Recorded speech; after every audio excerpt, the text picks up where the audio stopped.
फुटबॉलचा सीझन आहे त्या माध्यमातून उत्तर देते. एकटा फॉरवर्ड खेळून खेळून कंटाळलो. आता जरा डिफेन्सला खेळायची इच्छा आहे, कारण फॉरवर्ड खेळून एकट्यानं किती गोल मारायचे, पण एकट्यानं 4-6 मारून मॅच जिंकता येत नाही. माझ्या तर बॅट फुटायची वेळ आली, बॉल टाकणारी पण दमलीत.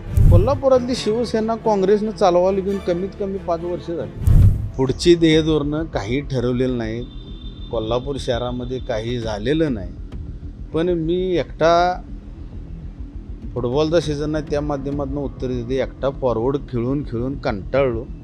आता जरा डिफेन्सला खेळायची इच्छा आहे, कारण फॉरवर्ड खेळून एकट्यानं किती गोल मारायचे, किती नेते मंडळींना अंगावर घ्यायचं, किती केंद्राला राज्य शासनाला विरोध करायचा.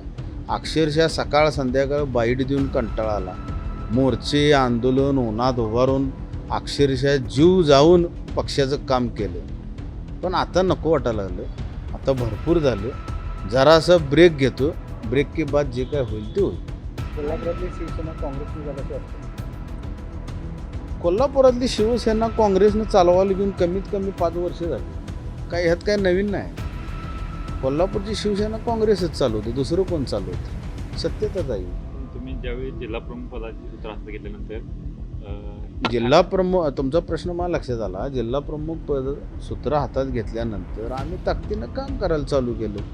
पण एक लक्षात घ्या साहेब, फुटबॉलची टीम खेळताना किमान 10 खेळाडू लागतात. एक फॉरवर्ड, आता तू रोनाल्डो एकटा खेळतो, किती गोल मारणार, मारतील. पण एकटा रोनाल्डो मग पोर्तुगाल जिंकणार आहे का? आणि कष्ट करायची माझी अजूनही तयारी आहे. पण पक्षामध्ये कोण तर सारखं पळून जाते, निवडून देणार जनता आणि हिनी पळून जायचं. त्याच्यापेक्षा आपणच स्टॉप घेऊया म्हणलं आणि ब्रेक घेतला. काही घडलेलं नाही, कोणतंही कारण नाही. मला कंटाळा आला, मला आता फॉरवर्डला नको, मी डिफेन्सला खेळतो. जर वरिष्ठांनी मनधरणी केली तर तुम्ही पुन्हा एकदा सक्रिय होणार. मनधरणी करतील नाही करतील हा पार्ट वेगळा, पण सद्य परिस्थितीत माझी मानसिकताच नाही. मला म्हणजे काम करायची इच्छा नाही राहिलेली आहे. तुम्ही कोणाकडे हा राजीनामा दिलेला आहे, काय बोलणं झाले? मी कोणाकडे राजीनामा दिला नाही, मीडियाकडे दिला. पक्षाची आपली स्वतः की आपल्या बघा, राजीनामा ही काय लग्न पत्रिका नाही घरात जाऊन द्यायला, या आमच्या लग्नाला. मग राजीनामा म्हणजे राजीनामा, माझी सही आहे त्याच्यावर, माझं लेटर पॅड आहे. माझ्या लेटर पॅडवर मी माझ्या हस्ताक्षरात लिहिलं आहे. राजीनामा मातोश्रीमध्ये कधीच पोचला. कारण असं राजकीय कारण पण दिलेलं नाही की काय.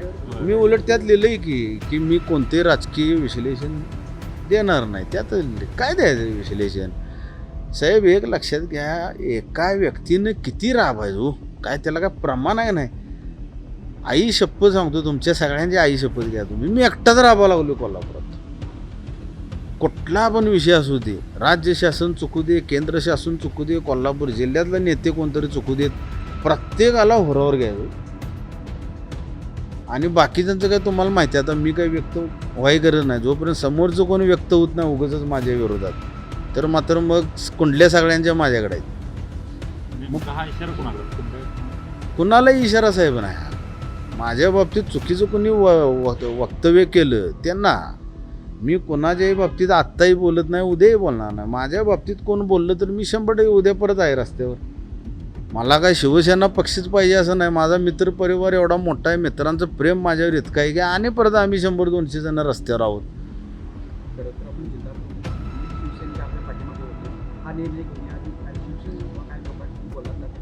नाही, मी कोणाला विचारलं नाही. जर विचारलं तर मलाही कोण राजीनामाच देऊ देणार नाही. इथे दारात येऊन बसतील 100-200 जण, असलं काय आम्ही करू देणार नाही. लोटांगण घालतील, मला ते काय नको आहे.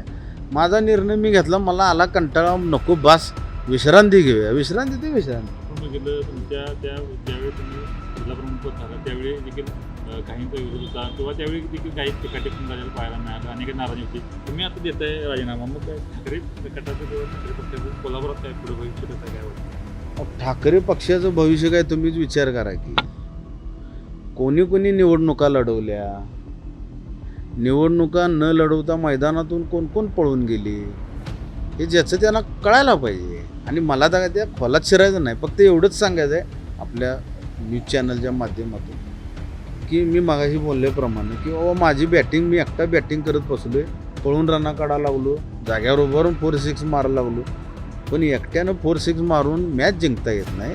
माझ्या तर बॅट फुटायची वेळ आली, बॉल टाकणारी पण दमलीत. पण जनजागृती इतर गोष्टी या सगळ्यांचा जर आढावा सगळ्यांचा अभ्यास जर केला तर आता बस आपण एकट्यानं लढायला नको. आपण आपलं पहिला परिवार बघू, कुटुंब बघू, नंतरचे नंतर. राज्यात देखील ठाकरे गटाची अशी अवस्था आहे, कोल्हापुरात देखील अशी अवस्था आहे.